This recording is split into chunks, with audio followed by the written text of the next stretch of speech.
What's up mga kumare kong tigang? Headset po muna tayo ha mga kumare kong tigang kasi ngayon nga po ay officially pumasok na nga po ang buwan ng Hungry Ghost Month. At yan po yung nag-start po nga ngayon ha mga kumare kong tigang. Ngayon pong August 4 hanggang September 2 po yan ha mga kumare kong tigang. Kaya abatan nyo po yan. Kasi yun na nga, baka nga kayo po matsyempuhan at masumpungan ng mga sinasabing mga Hungry Ghost na yan na naglipa na po dyan sa labas po ng inyong pong mga tahanan. Baka kayo po magkaroon ng mas nasabing mga misfortune sa buhay. At yun na nga, kasi medyo marami po nagtatanong sa atin kung ano ba daw po yung mga tamang preparasyon po ng mas nasabing mga pangontra na dapat po gawin natin sa bahay po natin para tayo po hindi nga pasukan ng mas nasabing mga Hungry Ghost na yan. So eto po ha mga kumare kong tigang, paano bang tamang pagsisindi po ng ating mga insenso ngayong Ghost Month? Iba po ha mga kumare kong tigang sa the usual natin na ginagawa na pagsisindi po ng ating mga insenso. Yan, pagka magbe-burn po kayo ng mga incense po ninyo, incense stick po ito ha mga kumare kong tigang kasi marami po klase po ang mga insenso. Meron po yung mga coil, yung po mga cone, tsaka ito pong sticks ha mga kumare kong tigang. Meron din po yung ating traditional po na mga insenso, yung ginagamit po natin sa simbahan. Pwede rin yung pong gamitin yan ha mga kumare kong tigang, yung ating insenso at kamangyan. Kasi nakaka-repel din po yan, nakakapag-disperse din po yan ng mga negative energies sa bahay po natin. Pero usually po ha mga kumare kong tigang, sa Buddhist po tsaka sa Taoist po tsaka sa mga Buddhist ha mga kumare kong tigang, ito po talaga yung ginagamit nila. Ito yung sa ating special na yung aking napakamahal po na incense sticks talaga ha. Ito, yung pong dragon incense stick ko na talagang tignan yung laman yan. Yung mga kulay gold at ito po yung pinakamahal na klase po ng incense sticks ha mga kumare kong tigang. Talaga namang napakatagal na ito sa akin ha mga kumare kong tigang, talaga hindi maubos-ubos ang laman. Yan. Kapag kayo po ha mga kumare kong tigang ay magsisindi po ng mga insenso, ganito po. Iwasan nyo po ha mga kumare kong tigang ang magsindi po ng insenso kapag umuulan. Halimbawa, August na pa ngayon ha mga kumare kong tigang, ulan ng ulan yan. Kapag kaganyan po, sinasabi nga po na maganda daw po na sisindi tayo ng mga kandila o mga insenso sa harapan po ng ating mga tahanan. Tayo po ay iwasan natin ang pagsisindi ng insenso kapag umuulan. Pagpaliban na lang po muna natin ha mga kumare kong tigang, bali skip nyo na lang po. Skip nyo lang po ang pagsindi po ng insenso kapag maulan. Kasi alam nyo po ba ha mga kumare kong tigang na kapag kayo po nagsindi po ng mga insenso kapag umuulan, ako lalong papasok dyan sa loob ng bahay po ninyo. Kasi maaakit nyo lalo sila ha mga kumare kong tigang at lalo sila magstay dyan. Kasi umuulan nga mababasa sila, sisilong yan lalo sa bahay po ninyo at pag naamoy po nilang insenso, nako, maaakit nyo lalo sila ha mga kumare kong tigang at lalo yan papasok sa bahay po ninyo. Ganon. Talaga ba? Opo ha mga kumare kong tigang. Sa pagsisindi naman po ng mga insenso ha mga kumare kong tigang, katulad nga po nito, baba ko nito ha. So paano bang tamang pagsisindi po ng insenso? Ganito po ha mga kumare kong tigang. Kapag kayo po ay magbe-burn po ng mga incense stick katulad po nito, dapat po ay lagi pong odd numbers sa mga kumare kong tigang. Huwag po laging in pairs. Kabawa, 2, 4, 6. Dapat po ay sobra lagi po ng isa. Pwede po kayo magsindi ng insenso ha mga kumare kong tigang ng 1 piraso, 3, 5, 7, 9, tsaka 11 ha mga kumare kong tigang. Huwag lang po mahahati sa 2. Yun po ang rule dyan ha mga kumare kong tigang. Tapos, saan naman natin ititirik ito ha mga kumare kong tigang? Ang mga insenso po kapag iaalay po natin sa Hungry Ghost Month ng ito, dapat po sisindihan po natin sa labas ng bahay natin, hindi po sa loob ha mga kumare kong tigang. Iba naman po yung ginagawa natin na pang-repel po ng mga negative energy sa bahay po natin sa loob. Yan po naman, ginagawa naman po yan every Friday. Pwede kayo po magsindi po dyan ng mga insenso, kahit nga po yung ating mga insenso at yung kamangyan. Sindihan nyo po sa loob ng bahay po ninyo yan, iikot po ninyong ganyan. Kasi marami pong nagtatanong sa atin ha mga kumare kong tigang, nasabi daw po nung iba, magsindi daw po ng insenso sa loob po ng bahay, tapos iikot pa raw po ito sa loob ng bahay natin. Hindi po, iba naman po kasi yun ha mga kumare kong tigang, yung pamaraan na ganun. Yung sinasabi pong itinataboy natin ng mga negativities na yun, ginagawa po natin yun pagka nagke-cleansing ritual po tayo. At diba sabi ko nga sa inyo, dapat po yan, ginawa nyo na po yan bago nga po pumasok ang Hungry Ghost Month. Dapat nag-cleansing ritual na po muna kayo sa bahay po ninyo, naglinis na kayo. Kasi ito naman po gagawin natin ngayon ha mga kumare kong tigang, offerings na po ito. Ngayon po, start na po ito ngayong August 4 hanggang September 2 ha mga kumare kong tigang. Ito naman pong offering po ng pagbe-burn po ng mga incense sticks po ha mga kumare kong tigang. Pwede nyo pong gawin araw-araw. O pwede naman po ngayon lang pong first day po at saka sa last day. Yan, ngayong August 4 po hanggang sa September 2, yan pong Ghost Month.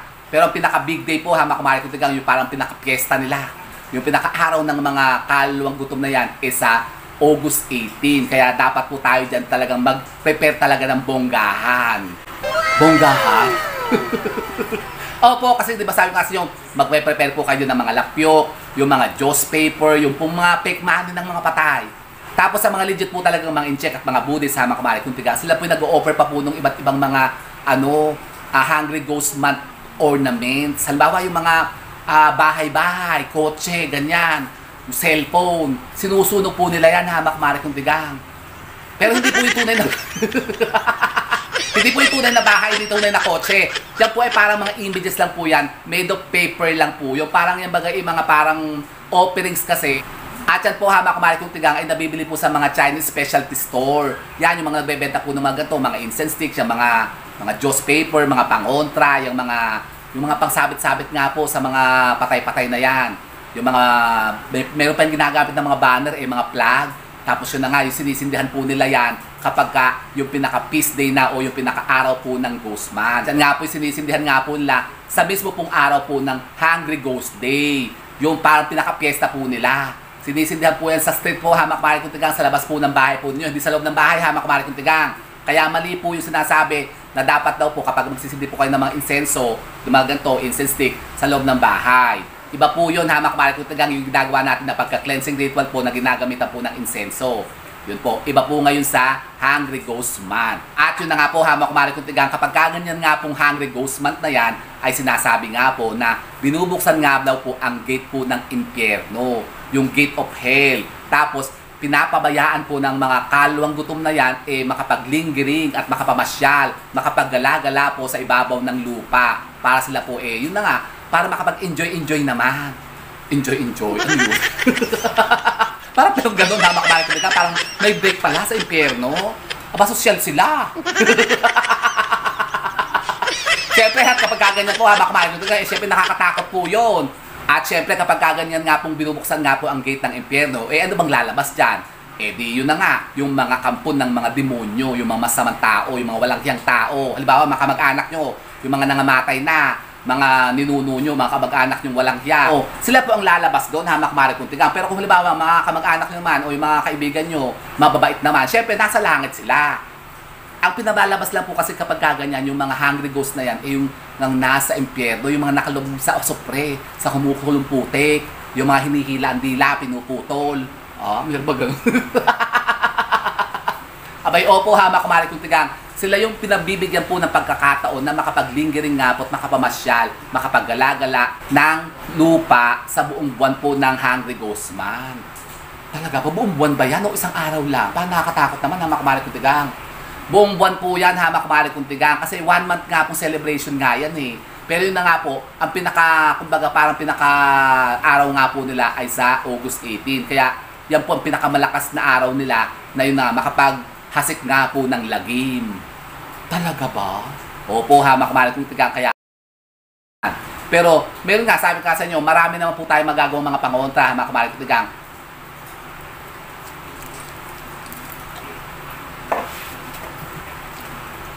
At syempre kapag kaganyan nga pong binubuksan nga po ang gate ng impyerno at pinalalabas nga po yung mga gutom na mga kaluluwa na naandyan. Syempre ano bang mga naandyan? Din pong mga walang hiyang tao, yung mga kampo ng demonyo. Halimbawa yung mga kamag-anak yung mga walang hiya, yung mga namatay na.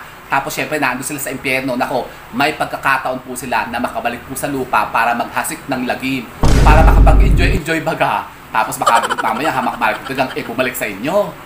Siyempre, gutom yung mga yan. Tapos kayo po yung wala pong mga offering. Sasabihin ng kawalang yan talaga ng mga kamag-anak kayo. Hindi man lamang naghanda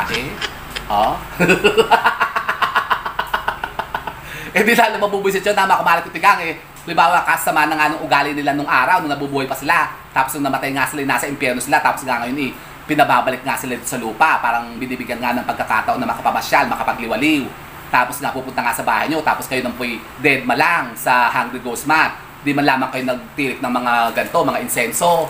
Tapos wala man lamang kayo opening ng mga lapyok. Hindi lalo nga nagbuisit yung mga kaluluwang yon, yung mga kamag-anak nyo, mga namatay nga, yung mga walang yung mga kamag-anak nyo. Anong gagawin nyo ngayon? Siyempre, kapag kayo naabatan ng mga yan, isusumpa kayo niyan. Lalo kayo mamalasin dyan, hamak kumari kung tigang. Kaya sabi ko nga sa inyo, kontrahin natin yan sa magitan nga po ng mga offerings na ito. Yan, pagbe-burn po ng mga incense sticks, yung pagbe-burn po ng mga Diyos paper, paglalagay po ng mga offerings sa mga pagkain, lapyok para lamunin nila. Oh. Di ba? Kung ano ba yung gusto nilang pagkain, daw, biyanan nyo, halimbawa, namatay na yung biyanan nyo, tapos mahilig siya sa sinigang. Mag-offer kayo ng sinigang. O, halimbawa, gusto nilang adobo. Maglagay kayo ng adobo, kapurat lang naman. Konti lang hamak-malik kutigang. O, halimbawa, gusto nilang mga chocolate, candies. O, maglagay kayo dyan. Sa harapan po ng bahay nyo, huwag sa loob hamak-malik kutigang. Para hindi na po sila papasok. Ako po ang ginagawa ko po hamak-malik kutigang. Kapag ka ako ay nag-o-offer, yung pong pinaka-araw lang po mismo ng Hungry Ghost Month, yung pong pinaka-Hungry Ghost Day, hamak-malik kutigang. At ako po ay nag-o-offer naman po ng mga incense stick pagka po yung unang araw po, katulad po nga mamayang gabi yung gagawin hamak-malik kutigang. At sa pinaka-huling araw nito, pero ako nga po nag-extend pa ng isang araw para talagang, kumbaga, nananaig-naig. Kasi baka kami naiiwan pa dyan, yung mga makulit, ayaw pang bumalik sa impyerno, baka andyan pa. Eh di syempre, para masait-sait baga yung mga remnants ng mga kaluwang gutom na yan. Kumbaga, ine-extend ko pa po na isang araw para wala talaga silang kawala. Oh. Tapos, mas maganda po hamak-malik kutigang. Nasa umaga po, sa umaga po ito nyo gawin hamak-malik kutigang. Yung pagbabang po hamak-malik kutigang nito, yung ating mga, ito po, singing bowl. Magbang lang kayo hamak-malik kutigang sa bahay po ninyo. 3 beses to, 1, 2, 3, ganun. Tapos, mag-petition kayo, sabihin nyo, lumabas ang mga negatibong enerhiya sa loob ng bahay ko. Pasok ang swerte, labas ang malas. Pasok ang swerte, labas ang malas. Pasok ang swerte, labas ang malas. Ganun po ang gagawin po ninyo hamak-malik kutigang sa umaga. Pero sa gabi po, pagka lumubog na yung araw, magsindi na po kayo ng mga insenso. So ito po yun, hamak-malik kutigang. Ito nga po, hamak-malik kutigang, ay mabibili nyo naman po sa mga Chinese specialty store. At pwede naman po kayo order din po sa online. Yan. Pwede rin po kayo hamak-malik kutigang ng magpa-bell po, yung mga bell na ganito. Sa umaga nyo po itong gawin hamak-malik kutigang. Para yung halimbawa, meron nga pong nakapasok sa loob ng bahay po ninyo. Halimbawa, nakaligtas. Sumabay sa pagpasok halimbawa ng mga tao na pumupunta sa bahay nyo. Halimbawa kasi hamak-malik kutigang, di ba tayo po sa bahay, minsan may mga bisita, may pumupunta sa atin, may dumadayo. Minsan, hindi nyo man po alam kung ano ang dala-dala nilang mga enerhiya. Eh baka mamaya may nakikisabay po sa kanilang mga, yun na nga, mga kaluwang ligaw, tapos pumapasok sila sa bahay po ninyo. Para itaboy natin po sila hamak-malik kutigang, para lumabas po sila, magpatunog po kayo ng ating mga singing bowl, tsaka ito pong bell. Iba nyo lang kung ganyan hamak-malik kutigang, ganyan lang po. Para kayo nagtitinda ng sorbetes. Ganon, gawin nyo yan sa umaga, hamak-malik kutigang, paggising nyo. Para yung mga sinasabing mga kaluwang ligaw o mga espiritu na baka nga nakapasok na sa bahay po ninyo, ay lumabas sila. O, ganun po hamak-malik kutigang, umaga po natin yan gagawin. Tapos sa hapon nga po, kayo po magsindi na nga po ng mga insenso. Ito po hamak-malik kutigang, yung ating mga incense stick. Tapos ito naman po yung mabibili naman po natin hamak-malik kutigang sa mga Chinese specialty store o sa mga online. Pwede nyo pong orderin ito hamak-malik kutigang. Katulad po ito, meron pa tayo dito yung napakabango din ng amoy nito. O ito, yung sandalwood sa hamak-malik kutigang. Ito yung paborito ko talagang amoy, yung sandalwood saka itong jasmine yan o. Yan po nito sa mga section ng mga kandila, ganyan, mga incense sticks. Yan, hanapin nyo lang po ito sa mga supermarket o grocery stores o sa palengke. So, ganun.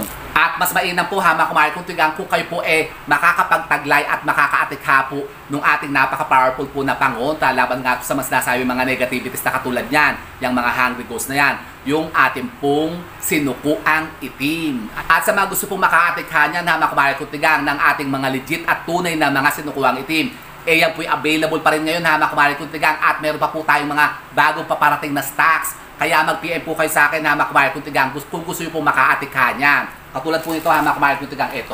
Flex lang sa inyo hamak-malik kutigang. Ito po ang ating sample na ating sinukuang itim. Ito po ay ilalagay nyo lamang po sa mga bulsa po ninyo, o pwede nyo pong isuot hamak-malik kutigang katulad po nito. Yan, pwede nyo po siyang ikwintas, o pwede nyo pong ilagay po ito sa mga bulsa po ninyo o sa mga bag po ninyo. O ganda lang po hamak-malik kutigang. Maliit lang naman po siya, pakita ko sa inyo. Ganyan lang po siya hamak-malik kutigang, napakalit lang po niya. Ilalagay nyo lamang po siya sa kapirasong telang pula katulad niyan. So ito po siya hamak-malik kutigang, ang ating mga legit at tunay na mga sinukuang itim. Yan, ganyan lang po kaliit hamak-malik kutigang. Tapos po ilalagay nyo lamang po sa isang pouch na pula, sa isang telang pula, balutin nyo po siyang ganyan. Tapos ilalagay nyo lamang po sa bulsa po ninyo o sa inyo pong mga bag, at dadalhin nyo lamang po ito araw-araw sa buong buwan po ng Ghost Month na yan. O pwede nyo pong isuot katulad po nito hamak-malik kutigang, kasi meron din po tayong mga ganito, mga kwintas. na kung gusto niyo pong isuot na para hindi niyo na makalimutan, pwede naman pong ganyan, nakakwintas. O pwede yung ganito po, kung ayaw niyo pong magsuot, lalagay niyo lang po sa mga bulsa po niyo o sa bag. At ito po available po ngayon, mga kumare kong tigang. Kaya kung kayo po interesado po na makaatik-hadik po ito ng ating mga tunay at talagang legit po na mga sinukuhang itim, mag-PM lamang po kayo sa akin, mga kumare kong tigang, sa number natin na 0995 433-6402 at ito po ipadadala ko rin po sa inyo. Kung gusto niyo po kayo po ay makakonta lagi sa mga sinasabing mga negatibong enerhiya na yan, katulad nga po ng mga hungry ghost na yan, kayo po ay magdala po nito sa mga bulsa po ninyo o magsuot po kayo, mga kumare kong tigang, ng ating mga sinukuang itim. At kapag ito po, mga kumare kong tigang, ay inabail po ninyo, kasama na po ang orasyon nito, mga kumare kong tigang. Cleanse and ritualize na po ito at ibibigay ko rin po sa inyo ang dasal po ng tunay na mga sinukuang itim. Opo, mga kumare kong tigang. So yun po, mga kumare kong tigang, kaya mag-ingat na lamang po kayong lahat sa buong buwan ng Hungry Ghost Month na yan kasi hindi po natin alam kung kailan sila aatake at kung kailan tayo makaka-encounter ng mga sinasabing mga misfortune sa buhay na maaari nga pong dalhin nila sa atin. Kaya kontrahin natin sila, mga kumare kong tigang. So with that, mga kumare kong tigang, keep safe and God bless. Thank you for watching. And don't forget to subscribe my channel. I know you like it. And don't forget to brush your teeth. Bye, mga kumare kong tigang.